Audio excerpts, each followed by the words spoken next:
Vanceboro, North Carolina, was actually a frustrating stop on my March 1977 phone trip. Part of the reason was because of this.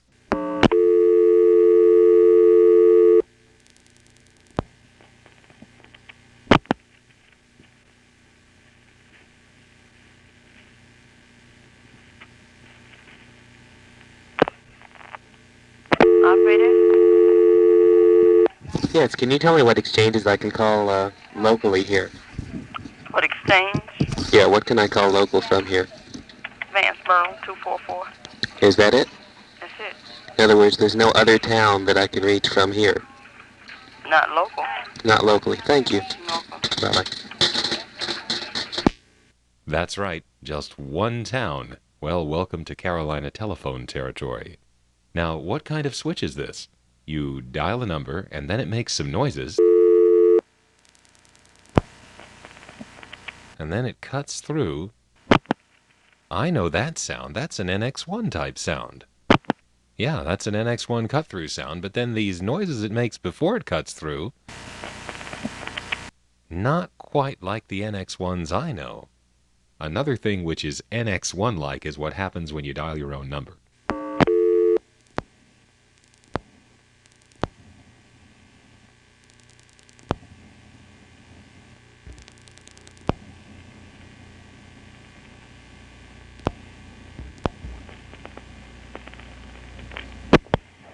You have dialed a party on your line. Please hang up and allow sufficient time for the called party to answer.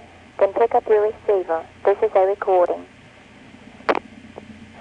You have dialed a party on your line. Please hang up and allow...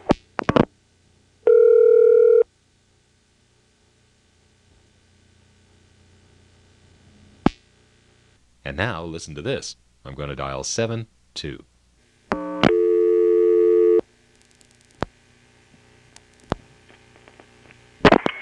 The telephone from which you are dialing is not equipped with the service you are attempting. If you desire the service, please contact your business office. This is a recording.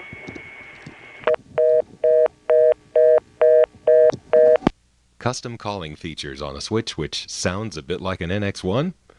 Well, I later confirmed that this switch is an NX1-E, which is a processor-controlled crossbar switch.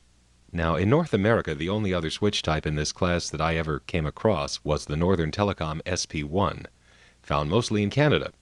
However, I understand that the UK had quite a few of their own variety of so-called electronic switches, which were really crossbar with a processor. Did you notice that when we dialed 72, it didn't wait to see if we were going to dial any more digits? It doesn't have to because the local calling area consists solely of 244 numbers, the Vanceboro exchange. With no local calls beginning with 7 at all, there's no need to wait for more digits when a customer dials 72. If you're dialing 7 anything, you mean to use custom calling features. Now, I got that same recording on 72, 73, 74, and also on 76 and 77. Interestingly, on 7.5, I just got the vacant code recording right away. This may suggest that they didn't have long list speed calling. Here's 7.5 followed by 7.6.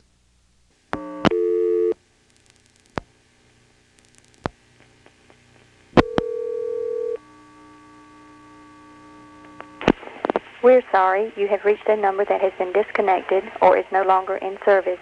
If you feel you have reached this recording in error, please check the number or try your call again.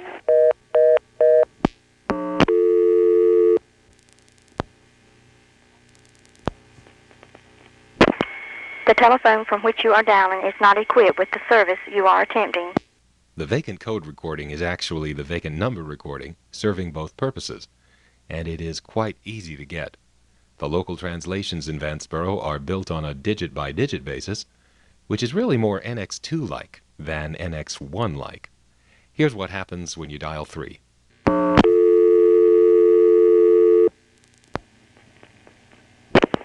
We're sorry, you have reached a number that has been disconnected or is no longer in service. If you feel you have reached this recording in error, please check the number or try your call again.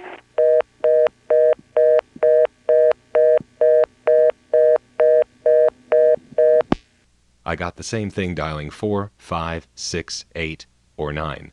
as well as on 75, 78, 79, and 70. Here's dialing 241.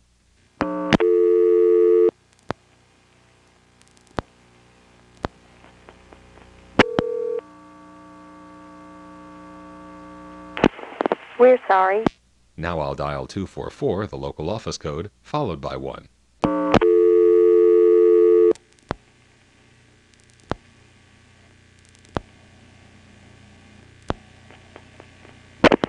We're sorry. You have reached a number that has been disconnected or is no longer in service. If you feel you have reached this recording in error, please check the number or try your call again. Well, you get the idea. It's all digit by digit. This and the NX2 are the only crossbar offices I've ever seen that do translations that way. However, ESSs can do it too, so this being a processor-controlled switch, I guess it kind of makes sense. Now, when we dial 71, we get something that might be interesting.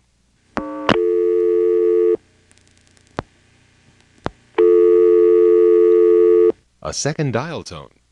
Now, 71 is probably the code for non-subscription three-way calling, and this actually might work from this post-pay coin phone. So let's try dialing 71 followed by a working 244 number.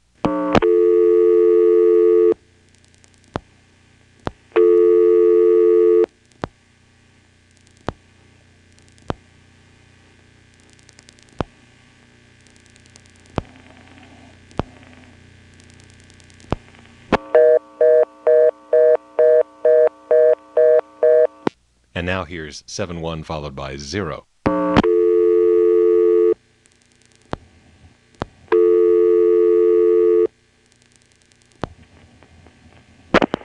We're sorry. You have reached a number that has been disconnected. Oh well. So now let's dial a working Vanceboro number normally. And by the way, what follows is probably the world's only recording of an actual intra-office call being dialed in an NX1-E. Hope I'm wrong, but here goes.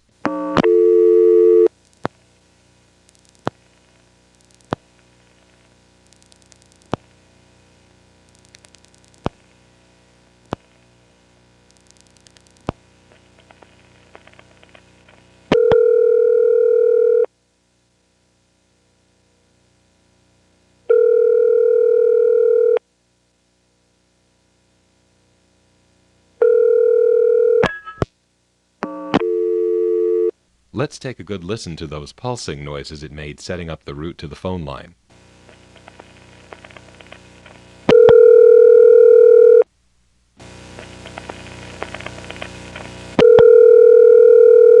That's quite different from the NX1-D pulsing we're all so familiar with. Now, this being an NX1, I wonder what the dial tone times out to.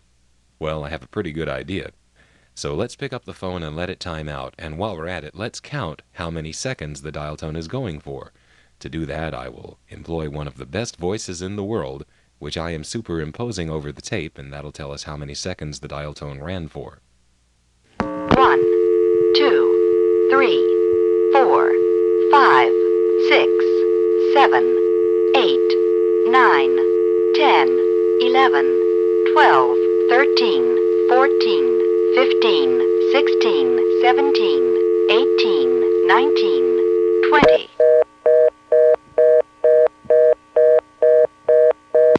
Well, we knew it would time out to either a reorder or a busy signal. This is an NX1. Now, here's a question. How long did the dial tone go before it timed out? Well, the answer seems obvious because we just counted it up at one number spoken every second, but we did something stupid which I think the programmer did too.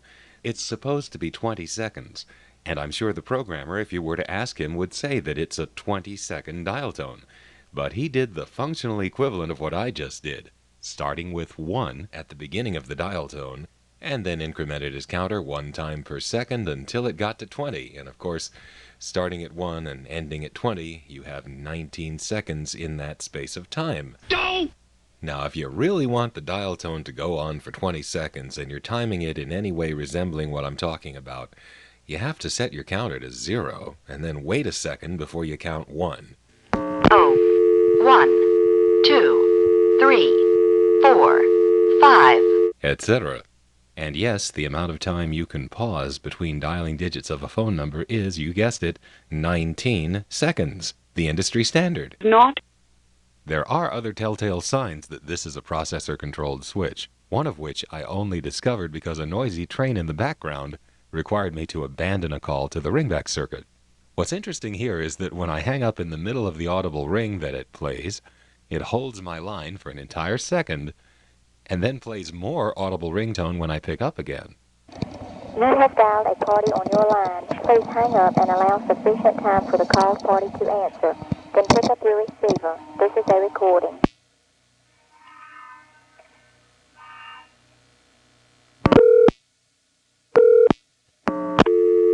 Now, the amount of time I was on hook there is actually longer than the full duration of the normal tone that it plays.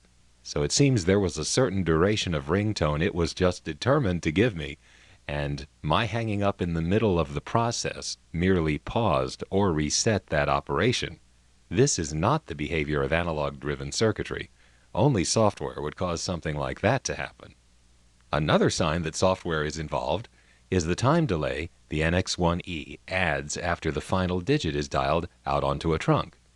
No analog system ever added a delay after the final digit, since such a delay was not only unnecessary but potentially problematic.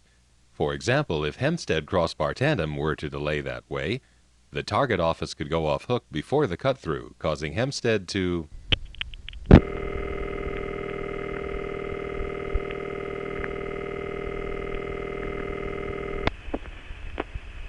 We're sorry, but because of a temporary equipment condition, your call did not go through. Will you please hang up and try again? This is a recording. 5167. We're sorry. But hey, with software, it's just too easy to write the code without thinking things through. First, dial the digit, then pause, then see if another digit is needed. If so, return to the top of the software loop to dial the next digit. Otherwise cut through after having paused needlessly. Well, it works for most purposes. But sometimes you'll get things like, from a Vanceboro payphone, the only example of outpulsing we have is in calling the service codes 112 through 114. Each of these goes through the same way. After I dial the last digit, we hear noises similar to those we heard when I called the operator, which is the NX1-E setting up the route through its own network. Then a flash from the outgoing trunk. Then we hear the final two digits of the service code being dialed out. Then the unnecessary time delay. And finally the cut-through. You'll hear that in some cases the operator will have already answered by the time that happens. Here's 112, which goes to an unanswered ring, perhaps a test board, followed by two calls to 113, and finally a brief call to 114, which I hang up on.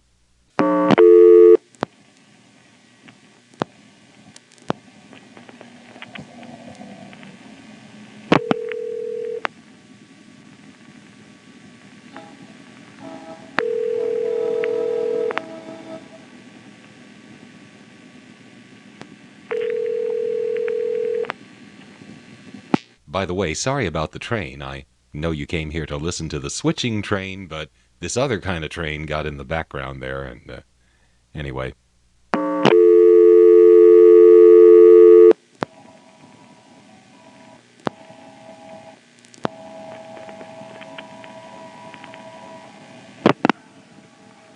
Great persistence.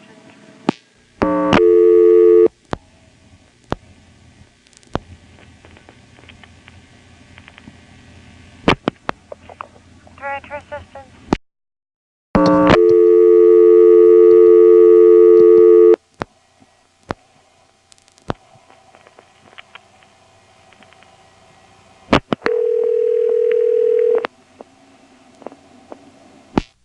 Now here's another sign of software which I would not have discovered had I not needed to reconstruct a part of the tape that had gotten glitched.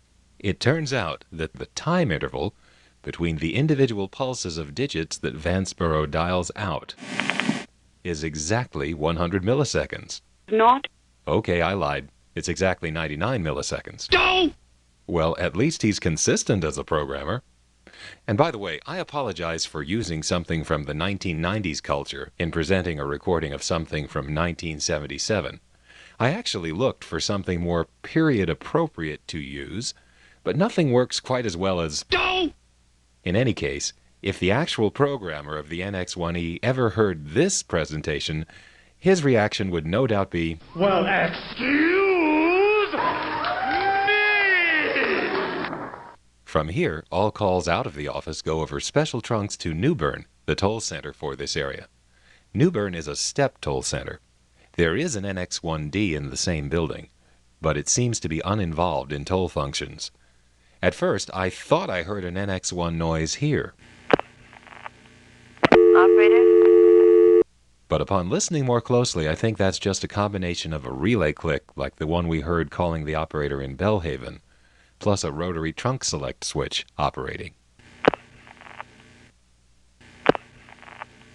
When we dial 0 here, Vanceboro picks up a trunk to New Bern, lets it flash, and then connects us to the trunk without dialing anything. Then we wait several seconds, and finally something in New Bern times out and sends the call to the operator. This might be the same trunk group that's used for 1+ calling from home phones, so it bears investigation.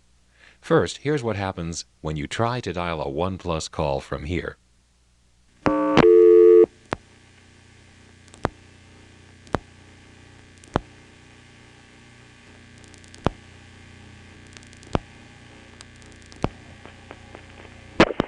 We're sorry, you have reached a number that has been disconnected or is no longer in service.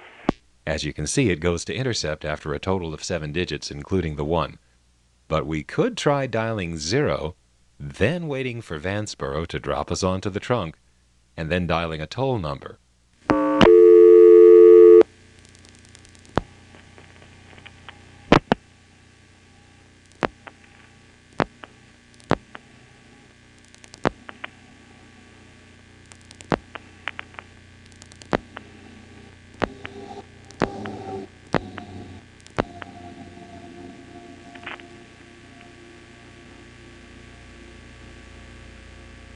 Ain't nothing happening here except trucks passing by in the background. We know my dialing did something, because it didn't go to the operator after a few seconds.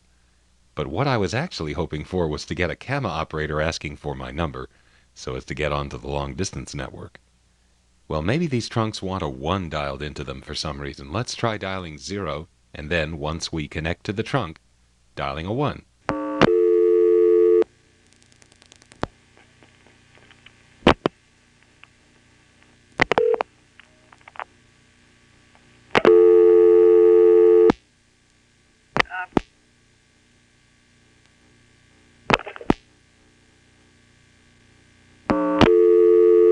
Dialing a 1 onto that trunk triggered it to connect to the operator before the normal timeout. And as you saw, she can hold us up too. So what we know so far is that dialing 0 puts us on a trunk which flashes and then eventually times out to the operator. On this trunk, dialing a 1 brings the operator immediately, and dialing a 10-digit number beginning with 212 ended up doing nothing at all. I also tried dialing 2 followed by a 3 on this trunk.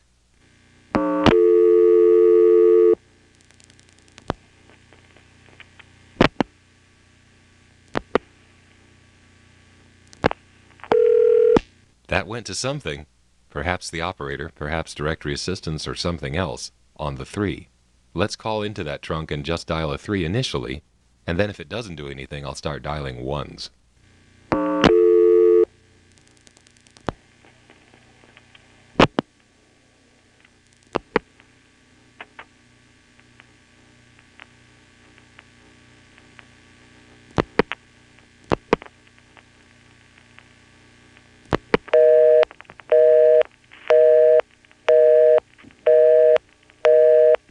You know, the behavior of this trunk group seems a bit mysterious. We dialed 212 and 7 digits, and that went nowhere. We dialed 3111 and got a busy signal. And if you dial a 1, it goes right to the operator. Now, if there's some way to call long distance on this trunk, I'm not sure what to try now. But we actually do know one thing. This is not the same trunk group we were getting calling the service codes like 113. We know that because we've seen Vanceboro dialing a 1 there and not getting the operator right away. So let's turn our attention back to that other trunk group, the one the service codes go out on. Now, if you've heard the 1974 recordings of the Greenville NX1-D, you might have an idea of what I'm going to try to do. There actually is a way to try something with that service code trunk where 113 goes. Let me just review something about NX1s. In an NX1, if you flash when you're on the rego, which is the device that gives dial tone and stores your digits, you usually drop to the default busy or reorder. That includes flashing when the pulsing that sets up the route is going on. Let's flash right after dialing 113.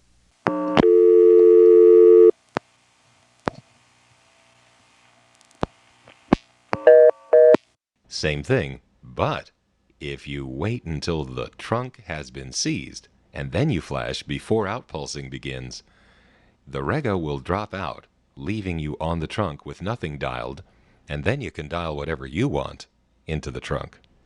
So let's try dialing 113, and then just as the trunk is being seized, we'll do a flash.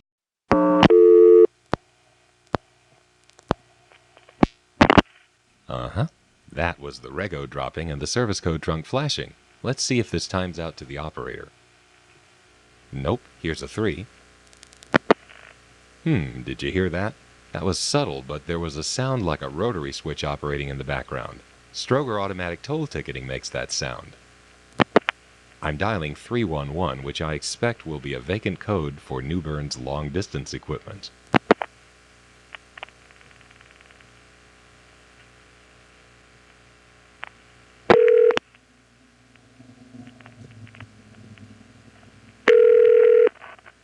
Sorry, you're unable to complete your call as dialed. Please check the number and dial again or ask your operator for assistance.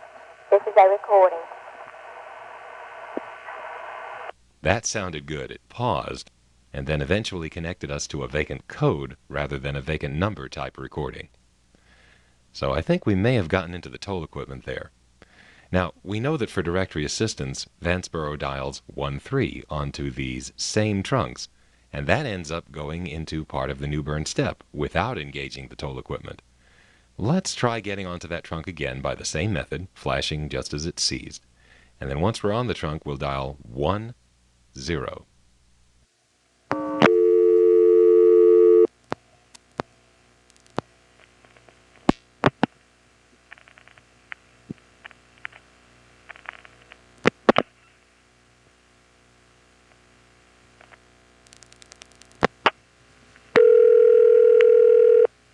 Sorry, you have reached a number that has been disconnected or is no longer in service. If you feel you have reached this recording in error, please check the number or try your call again.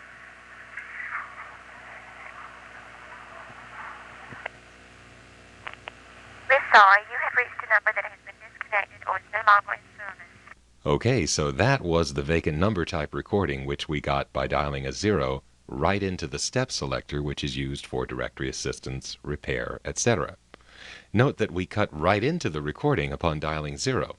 On the previous call, there was a long pause after we dialed 311, suggesting that some sort of common control equipment was in operation. Now, this trunk group is probably one of those baffling multi-use trunk groups that Carolina Telephone likes to set up. Dialing a 1 puts you into the service code selector, while dialing 2 through 9 goes to the long-distance equipment. So now, shall we make the big escape from this pitifully tiny local calling area? We'll dial 113 and again flash just as the trunk is picked up. And this time we'll try dialing a 212 New York City number. I'll of course dial something which won't actually answer should we be fortunate enough to escape the toll restriction.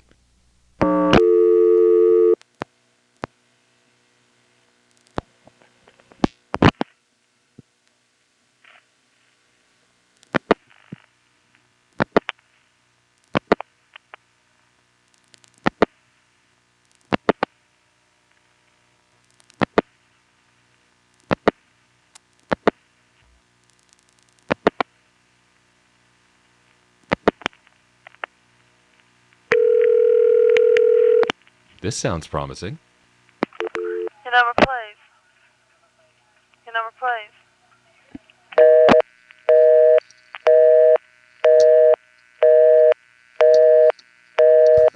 Why didn't I say something to the operator? Let me explain. Your number, please. Now, at first, that sounds like the operator really likes to spit out her P's, as in, your number, please. Your number, please. But that only happens the first time she says it. When she repeats herself, the P sound is normal. Your number, please. Your number, please.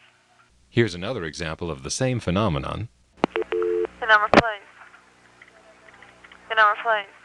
You know, I picked this tape up after almost 30 years of not thinking about this place, and this is one of the things, among others, that made it extremely perplexing to listen to. Or perhaps I should say, perplexing. Well, in fact, she's not really spitting her P's.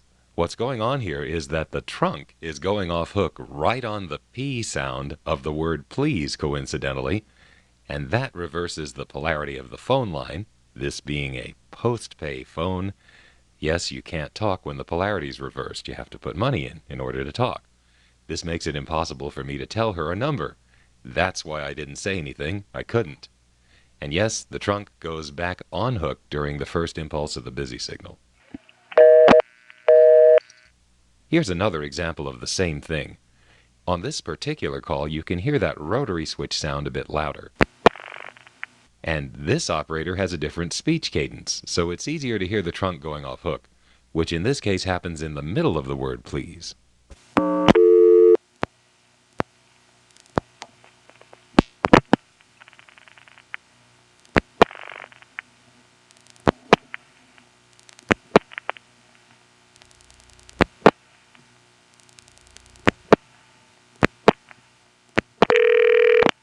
Your number, please. Your number, please.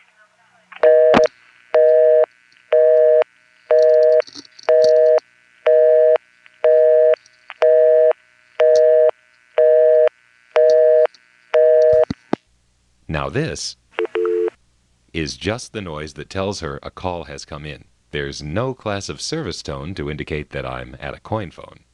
The problem here is that this post-pay coin phone cuts my mouthpiece off while the polarity is reversed. Now I doubt the operator will hear me, but let me try shouting to her through the earpiece.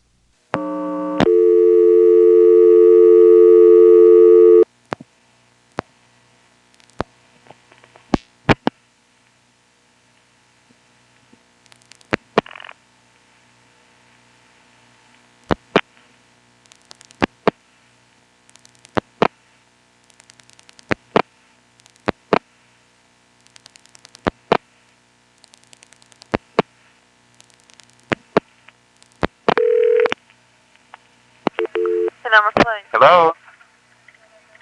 Your number, please. You know, sometimes you cross a bunch of hurdles only to end up defeated anyway. We tried dialing a toll number normally. We're sorry. We tried dialing on a 0 trunk.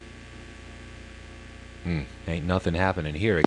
We tried resetting a service code trunk and dialing on that, only to end up Your number, please. Your number, please. unable to talk to the operator. We tried shouting to her through the earpiece. Hello? Your number, please. And now, I'm sorry to say, but we've reached the end of the road. There is just nothing left to try, with the possible exception of human engineering, which I really don't like to do. So, in the spirit of just going through the motions, let's drop onto the service code trunk using that technique again, dial a toll number, and this time deposit a coin to be able to give the operator our number. Now, this is not going to work because she's going to hear the coin tones. But let's do it anyway. It's not going to work.